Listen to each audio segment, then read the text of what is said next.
Alors, les représentations visuelles de l'univers, il y a deux aspects. D'abord, sur le plan historique, c'est vrai que quand on regarde dans l'histoire des sciences les anciennes représentations du cosmos, elles commencent déjà dès l'Antiquité, où on commence à imaginer, à faire ce qu'on appelle des systèmes du monde. Tout était effectivement sous forme de sphères, de cercles, etc. C'était essentiellement pour une raison philosophique, parce qu'on pensait que le ciel devait être le reflet de la perfection, et la perfection, sur le plan de la représentation géométrique, s'exprime tout simplement par la sphère ou le cercle, qui sont des figures parfaitement symétriques. Bien. Maintenant, aujourd'hui, c'est vrai qu'on continue à représenter assez souvent des représentations de la sphère céleste tout entière sous forme de cercle ou de sphère.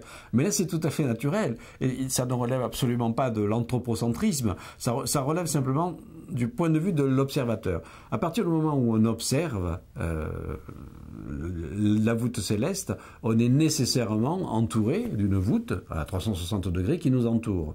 Les vues, en général, écrasent la perspective. On n'a pas la notion des distances simplement à l'œil. Il faut faire des mesures astronomiques très complexes qui n'ont plus rien à voir avec la vision directe pour apprécier les distances. Donc c'est comme si toutes les distances étaient écrasées. Et donc c'est comme si on projetait en fait toute la voûte céleste, aussi bien des étoiles proches que des galaxies lointaines, comme si c'était sur une couche sphérique située à une distance arbitraire, mais une sorte de sphère qui nous entourerait de partout. Et c'est tout simplement voilà pour cette raison que l'on représente en général, si l'on représentait la totalité de l'univers, par exemple une carte du rayonnement fossile, qui est effectivement une carte qui montre l'intensité du rayonnement au micro-ondes qui nous parvient depuis le début de l'univers.